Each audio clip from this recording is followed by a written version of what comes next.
Λοιπόν, μια μικρή περιήγηση εδώ στον κήπο. Ξεκινάμε από την ντομάτα την Ρώμα. Δείτε λίγο.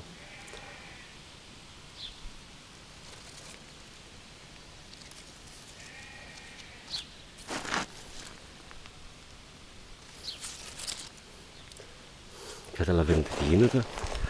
Πάμε λίγο στην Σαντορίνης.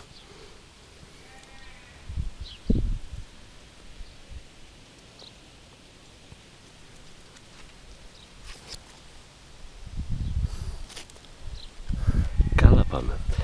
Λοιπόν, να πάμε στο κοκτέιλ ή αλλιώς τσέρι, όπως το λένε κάποιοι.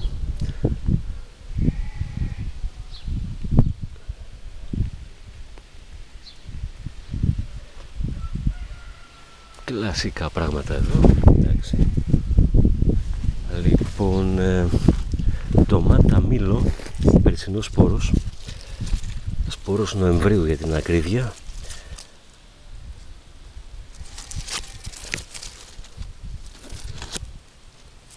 Πάει καλύτερα από πέρσι. Λοιπόν, και τώρα οι ντομάτες με το αντισυμβατικό το κλάδεμα, θα τις θυμάστε κάποιοι. Έχουμε κόψει ήδη 2-3.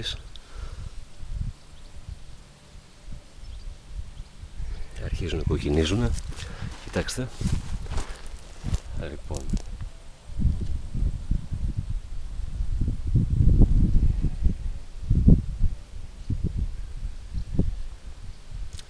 αντισυμβατικό κλάδεμα, αλλά εντάξει, δεν πάνε και άσχημα. Λοιπόν, το φακελάκι έγραφε μεγάλη ντομάτα, ήταν από το μοναστήρι. Δεν ξέρω τι ακριβώς είναι. Λοιπόν, και πάμε στο Αγίου Όρους. Μ' αρέσει αυτή.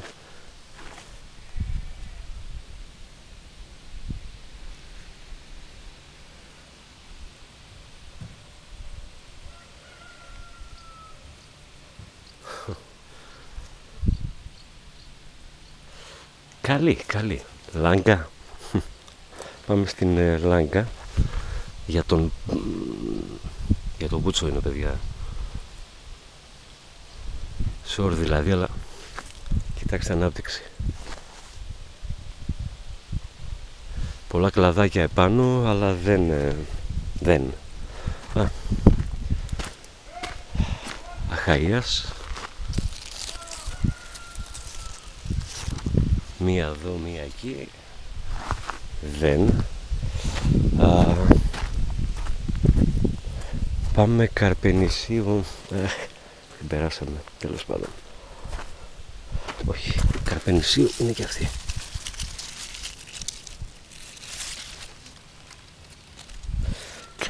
Κάτι κάνει. Όχι ιδιαίτερα παραγωγική, αλλά κάτι κάνει.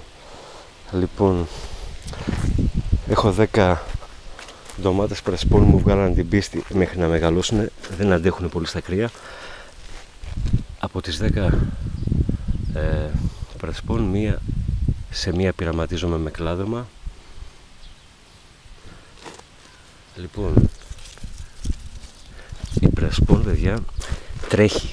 Μπορεί να έχει αργήσει, αλλά πάει καλά νομίζω. Κοιτάξτε εδώ.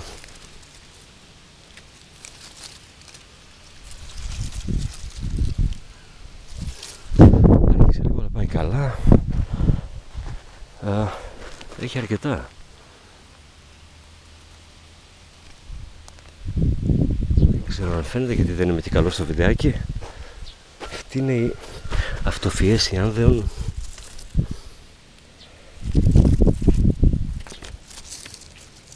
Κάτι σε κοκτέιλ, κάτι σε τσέρι δηλαδή, αλλά στο πιο αγρίο. Λοιπόν, πεπόνι τρικάλων. Κοιτάξτε, παιδιά. Βασίλη, δες τι χάνεις. Δύο εδώ.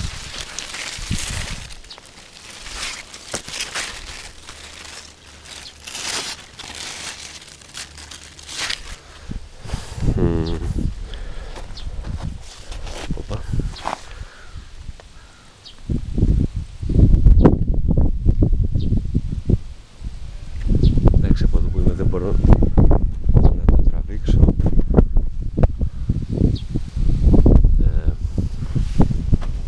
βαρέλα ήταν αυτό και τώρα πάμε με πούνι μπανάνα.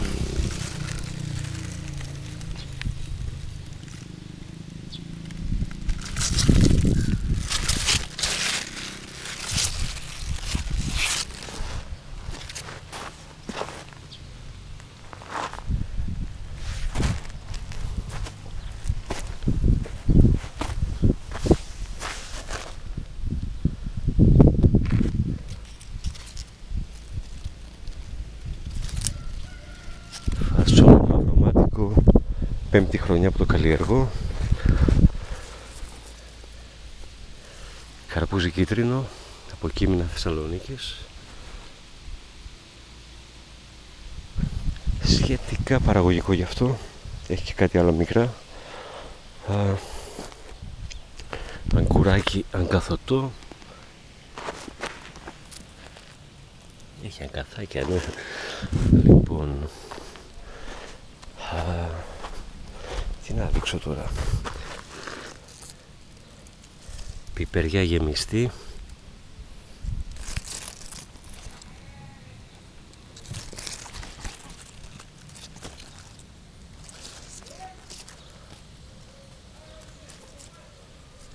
Έχει αρκετά. Πιπεριά για τηγάνι από μοναστήρι. Κόψαμε μερικές πριν από αυτήν εδώ τη ρίζα. Άντε, φτάνει. Και μια τελευταία η Ρώμα πάλι.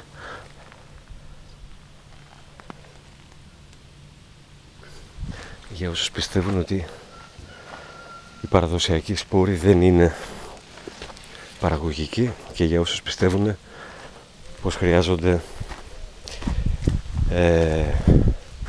σκιάστρα, κοπριές πρόσθετα στο χώμα. Δείτε.